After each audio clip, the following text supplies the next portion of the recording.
Hello student, एक बार फिर से आपका स्वागत है आपके अपने YouTube channel smart study classes पर। हाँ, तो हमारी इंटरमीडिएट की इंग्लिश की क्लास चल रही थी और जिसमें चला था आपका इंग्लिश न्यू सेशन सन 2022। तो देखो, हम आपको बता देते हैं कि इसमें हम ग्रामर सिलेबस को डिस्कस कर रहे थे और ग्रामर सिलेबस को समझना बहुत ही जरूरी है, क्योंकि जब तक आप इस ग्रामर सिलेबस को नहीं समझोगे एग्जाम भी अच्छा इसको नहीं कर सकते हैं और टेक्स्ट बुक में से भी आपको कुछ भी समझ में नहीं आएगा यदि आपको ग्रामर सिलेबस अच्छी तरह से नहीं आता है। तो इसको समझना बहुत ही जरूरी है। हेलो स्टूडेंट्स, तो आप सभी के लिए गुड न्यूज़ है स्टूडेंट्स, क्योंकि नून पर आप सभी के लिए लॉन्च हो चुका है बच्चों पीसीएमबी कोर्स, वो भी एनसीईआरटी बेस्ड। चाहे आप यूपी बोर्ड से हो, बिहार बोर्ड से हो, एमपी बोर्ड से हो, किसी भी हिंदी बोर्ड से हो बच्चों, ये सभी बच्चों के लिए कोर्स स्टार्ट हो चुका है 30 अगस्त से। और यहाँ पर मैं आपको फिजिक्स पढ़ाने वाला हूँ बच्चों एनसीईआरटी बेस्ड। एनसीईआरटी आपको सब कुछ पढ़ाया जाएगा जो भी आपके एनसीईआरटी फिजिक्स में है, चाहे वो एनसीईआरटी की एक्सरसाइज हो, एनसीईआरटी के न्यूमेरिकल्स हो, सब कुछ यहाँ पर आप अनलिमिटेड डाउट्स पूछ सकते हो बच्चों। डेली इंटरेक्टिव लाइव क्लासेस होंगे शाम को 6 बजे और हाई क्वालिटी नोट्स आपको मिलने वाले हैं, वो भी फ्री ऑफ कॉस्ट। 1 रुपया आपको नहीं देना है बच्चों, सब कुछ यहाँ पर फ्री ऑफ कॉस्ट आपको मिलने वाला है। डेली बेसिस पर मेरी क्लास शाम को 6 बजे हुआ करेगी बच्चों। करना आपको कुछ नहीं है, डिस्क्रिप्शन में जो लिंक है वहां से नून ऐप डाउनलोड करो और मैंने ग्रुप की लिंक भी दे रखी है वहां से बच्चों, उस ग्रुप को भी ज्वाइन कर लेना, क्योंकि फ्री क्लासेज हैं, फ्री सब कुछ मिल रहा है, तो टाइम वेस्ट मत करो। तो मिलते हैं बच्चों 6 बजे, जरूर ज्वाइन करना। Okay students.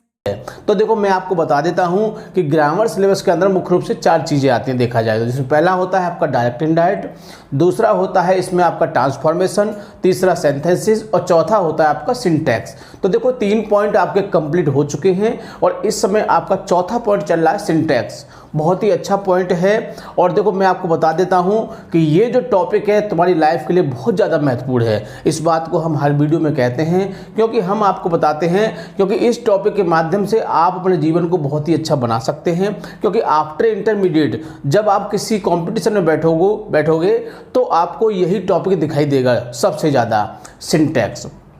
तो इसको आपको बहुत ही अच्छे से समझना है। मैं मानता हूं कि इंटरमीडिएट में 2 नंबर का आता है, लेकिन आपको इसको इंटरमीडिएट के बेस के नहीं देखना है, इसको आपको अपने फ्यूचर के बेस से देखना है। इसीलिए जितने भी इसके हम आपको रूल लिखा रहे हैं उनको बहुत ही अच्छी तरह से याद करना है और याद करने के बाद उनकी प्रैक्टिस करनी है। जैसे ही आपको कहीं इसका वाक्य दिखाई देता है तो आप उसे बहुत ही अच्छी तरह से करेक्ट कर सकते हैं। ठीक है, तो देखो, अब तक इसके 10 पॉइंट कंप्लीट हो चुके हैं और इस समय हमारा 11वां पॉइंट चल रहा है आपका सिंटैक्स ऑफ कंजक्शन। क्या है सिंटैक्स ऑफ कंजक्शन? तो ये इसका लास्ट टॉपिक है। इसके बाद हमारा जो सिंटैक्स है वो बिल्कुल समाप्त हो जाएगा।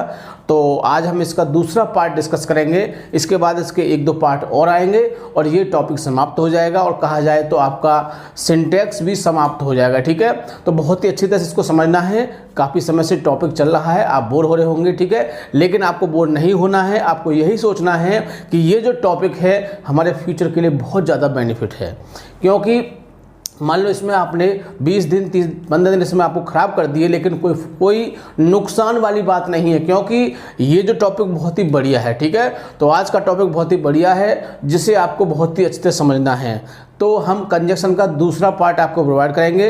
पिछली पार्ट में हमने इसके बेसिक जानकारी दी थी कि कंजक्शन किसे कहते हैं, कंजक्शन कितने प्रकार के होते हैं, कंजक्शन के लिए कौन कौन से वर्ड यूज किए जाते हैं। ठीक है, तो उन सब बातों को हमने पिछली वीडियो में डिस्कस किया था और आज हम बताएंगे कि सिंटैक्स में इसका प्रयोग किस तरह से करते हैं। ठीक है, तो बहुत ही अच्छी तरह से देखना है और वीडियो को अंत तक देखना है ताकि कोई महत्वपूर्ण टॉपिक आपका छूट ना जाए। ठीक है, तो जो विद्यार्थी चैनल पर नए हैं वो चैनल को सब्सक्राइब कर लें, बेल आइकन प्रेस कर लें, ताकि आगे आने वाली वीडियो का नोटिफिकेशन आपको सबसे पहले प्राप्त हो सके। ठीक है, तो ज़्यादा समय ना वेस्ट करते हुए चलते हैं अपने टॉपिक की ओर।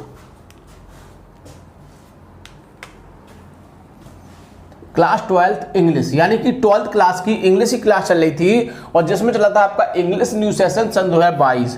तो देखो, इसमें हम आपका ग्रामर सिलेबस को डिस्कस कर रहे थे। देखो, इस बात को हम पहले बता चुके हैं, फिर बता रहे हैं कि ग्रामर सिलेबस बहुत ही अच्छा है। और देखो, आज का वीडियो मैंने आपको बताया था बहुत ही बढ़िया है, क्योंकि इसमें जो टॉपिक चल रहा है वो क्या चल रहा है, सिंटैक्स, यानी कि चौथा टॉपिक चल रहा है सिंटैक्स, और जिसको हिंदी में बोलते हैं वाक्यों को शुद्ध करना। क्या बोलते हैं हम? वाक्यों को शुद्ध करना।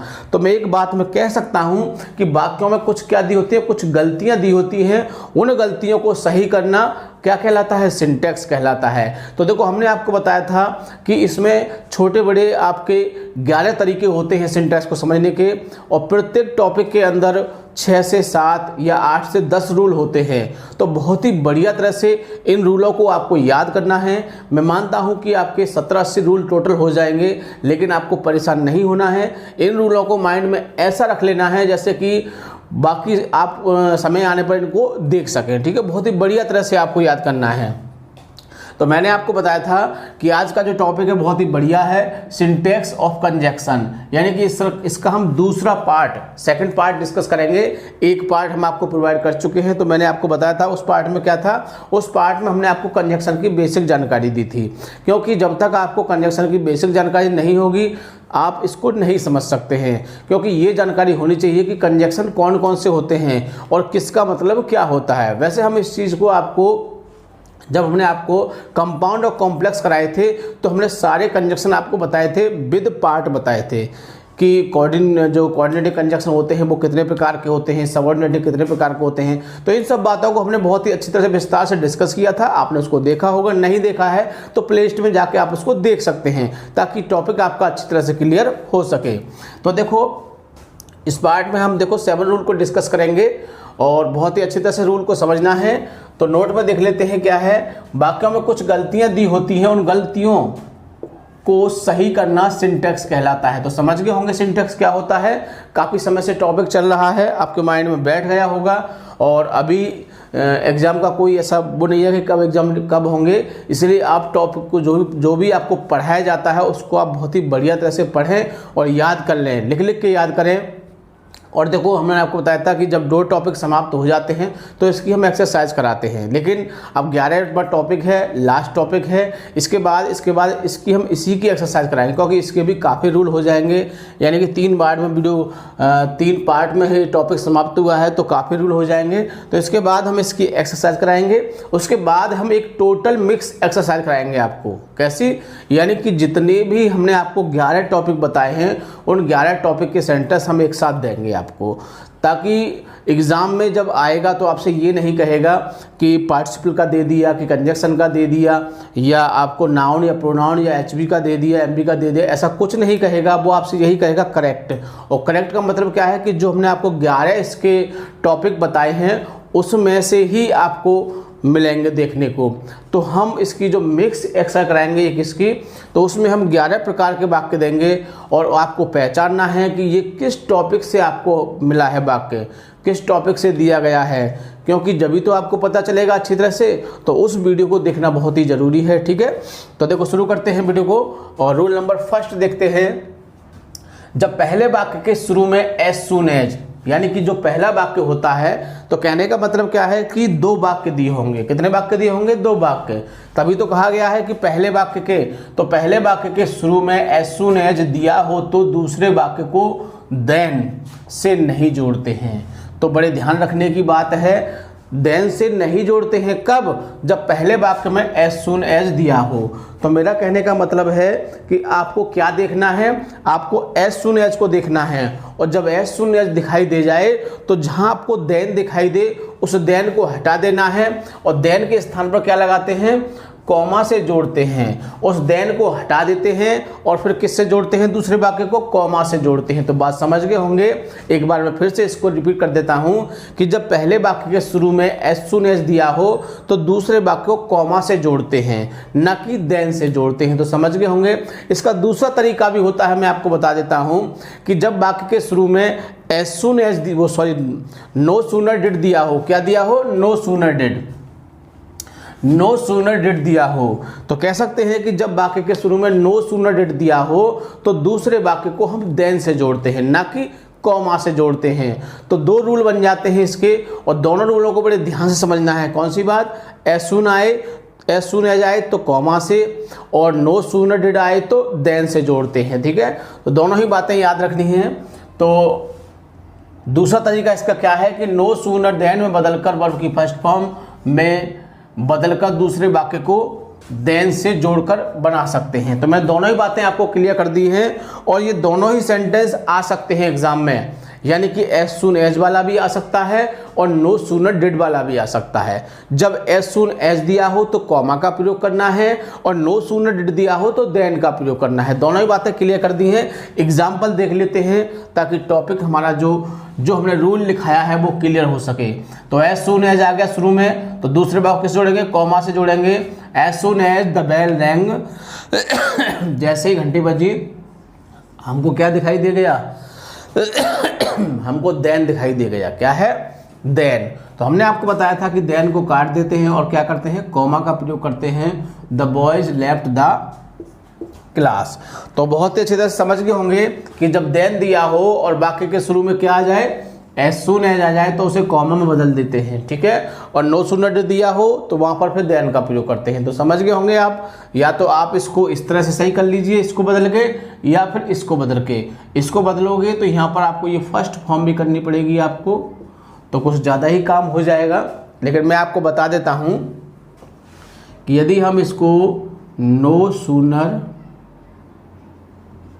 डिड द बेल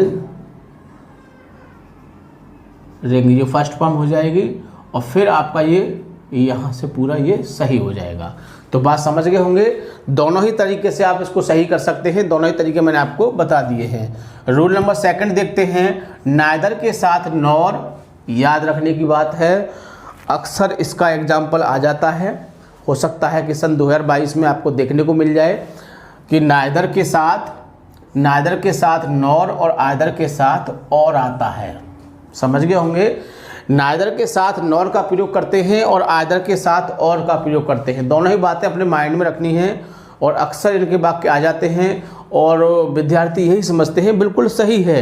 एचबी भी सही आ रही है, एमबी भी सही आ रही है, सब्जेक्ट भी ठीक प्रकार से लिखा हुआ है, ऐसा फील करता है स्टूडेंट। लेकिन गलती क्या होती है कि नाइदर के साथ नॉर और आइदर के साथ और आता है।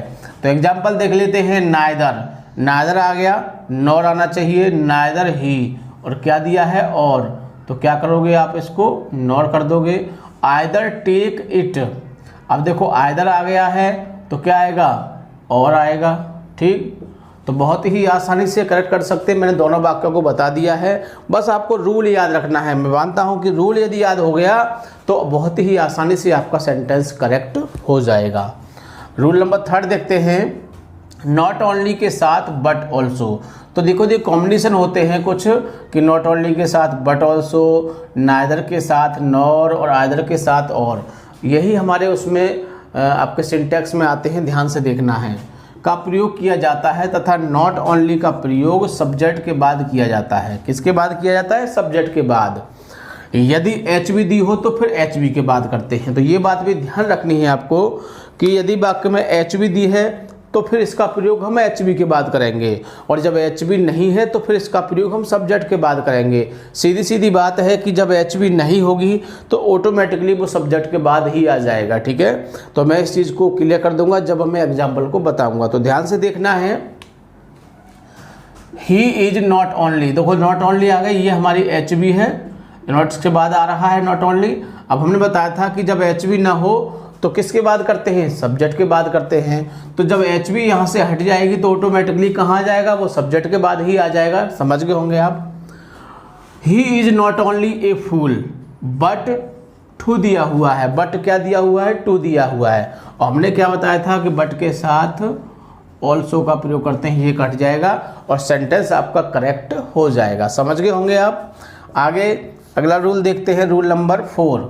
जब वाक्य में वेदर दिया हो, क्या दिया हो? वेदर। समझ गए होंगे आप। WHETHER वेदर दिया हो तो वेदर के साथ और आता है। क्या आता है? वेदर के साथ और आता है। बड़े ध्यान से इन बातों को याद रखना है और अक्सर एग्जाम में ऐसी गलतियां आ जाती हैं और फिर यही लगता है कि ये तो सही है। तो वेदर के साथ और आता है वी नॉट केयर वेदर। अब वेदर शब्द आ गया है, यू गो, यहाँ पर नॉट दिया हो। हमने बताया था वेदर के साथ क्या आता है? और आता है। तो ये सेंटेंस सही हो जाएगा और नॉर को काट के हम और में बदल देंगे, ठीक है। अगला रूल देखते हैं 5वां। जब वाक्य में लीस्ट शब्द आए तो, क्या दिया हो? Least, LEST, least. लीस्ट शब्द आए तो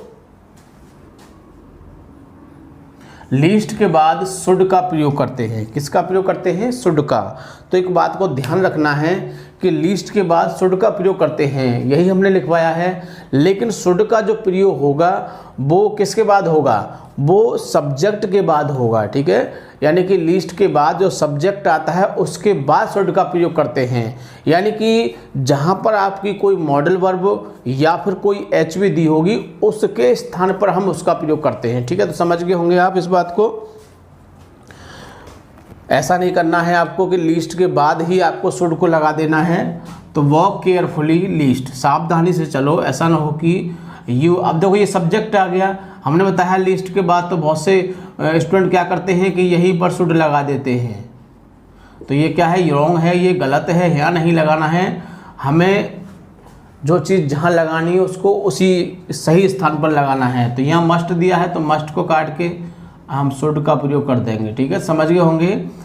तो आप चाहो तो इस रूल में अपने तरफ से कुछ बदलाव भी कर सकते हैं। यानी कि जब वाक्य में लिस्ट शब्द आए तो लिस्ट के बाद जो सब्जेक्ट आता है उसके बाद शुड का प्रयोग करते हैं। ऐसे भी कर सकते हो, क्योंकि अपना अपना समझने का तरीका है। वैसे तुम इस रूल को 2-3 बार पढ़ लोगे तो वैसे ही आपके माइंड में फिट हो जाएगा। अगला रूल देखते हैं। रूल नंबर 6 क्या कहता है आपका? जब वाक्य में सो दैट, क्या है? सो दैट दिया हो तो सो दैट के बाद मे का प्रयोग करते हैं। तो हमने यही लिखा है। इसमें भी आपको याद रखना है कि जब वाक्य में सो दैट दिया हो तो सो दैट के बाद जो सब्जेक्ट आता है उसके बाद हम मे या माइट का प्रयोग करते हैं। ऐसा नहीं है कि सो दैट के बाद ही, तो ऐसा कहा जाता है। लेकिन आप इंटरमीडिएट के विद्यार्थी हैं, इतना तो आपके पास सेंस होगा ही कि किस चीज़ का प्रयोग कहाँ किया जाता है। यानी कि HB का जो प्रयोग किया जाएगा वो हमेशा सब्जेक्ट के बाद ही किया जाता है, ठीक है।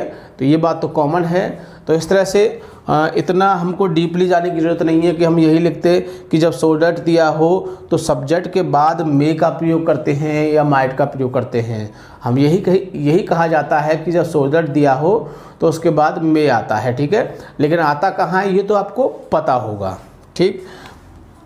यदि पहला वाक्य पास्ट में हो, ये बहुत ही इम्पोर्टेंट बात है कि जब पहला वाक्य पास्ट में हो तो माइट का प्रयोग करते हैं। किसका प्रयोग करते हैं? माइट का। तो समझ गए होंगे आप, जब पहला वाक्य पास्ट में होगा तो माइट का। तो वी ईट फूड, हम भोजन खाते हैं, सो दैट, ताकि। अब यहाँ पर क्या है? ये हमारा प्रेजेंट है तो ही विल लिव, तो यहाँ पर क्या हो जाएगा? ही मे लिव। तो विल की जगह मे लगा देंगे क्योंकि यहाँ प्रेजेंट है इसलिए हमने मे का प्रयोग किया है। यदि यहाँ पास्ट होता तो फिर यहाँ पर हम माइट का प्रयोग करते। आगे लास्ट रूल देख लेते हैं। जब पहले वाक्य में बोथ दिया हो, बोथ शब्द आए तो दूसरे वाक्य को एंड से जोड़ते हैं। तो बोथ एंड का कॉम्बिनेशन आपने पहले भी पढ़ा होगा और अभी हमने इसको शुरुआत में डिस्कस किया था। पहली वीडियो में बताया था बोथ एंड ये दोनों एक दूसरे के पूरक होते हैं, तो बोथ के बाद एंड ही आता है। तो एग्ज़ाम में अक्सर ऐसे वाक्य आ जाते हैं तो इनको अच्छी तरह से आप समझोगे और फिर सही करने की कोशिश करोगे। तो देख लेते हैं एग्जाम्पल को। We both love, we both love, both आ गया। अब डेट दिया है, डेट को काट देंगे और क्या लगा देंगे? And honour him. We both love, हमें उससे प्रेम करना चाहिए और साथ ही उसका सम्मान भी करना चाहिए। तो बहुत ही अच्छी तरह से समझ गए होंगे आप कि जब बोथ आए तो हम किसका प्रयोग करते हैं? एंड का, ना कि दैट का। और कोई भी कंजक्शन दिया हो सकता है, यहाँ बट भी हो सकता है, यट भी हो सकता है, बहुत सारे कंजक्शन मैंने आपको बताए हैं, उनमें से कोई सा हो सकता है। लेकिन आपको याद रखना है कि बोथ के साथ एंड ही आता है, ठीक है। बहुत ही अच्छी तरह से इन रूलों को याद करना है। रूल याद हो जाए तो एग्जाम्पल को समझना है इसके साथ साथ, क्योंकि कंजक्शन बहुत ही अच्छा टॉपिक है। अक्सर एग्जाम में इसके वाक्य आ जाते हैं, सही करने में बहुत ज़्यादा दिक्कत होती है, विद्यार्थी गलत कर देते हैं। इसलिए आप इसको बहुत ही बढ़िया तरह से याद करोगे, ठीक है। तो वीडियो को पूरा देखना है। सबसे खास बात, वीडियो को लाइक और शेयर करना नहीं भूलना है ताकि और भी विद्यार्थी इससे फ़ायदा उठा सके, ठीक है। Thank you. जय हिंद, जय भारत।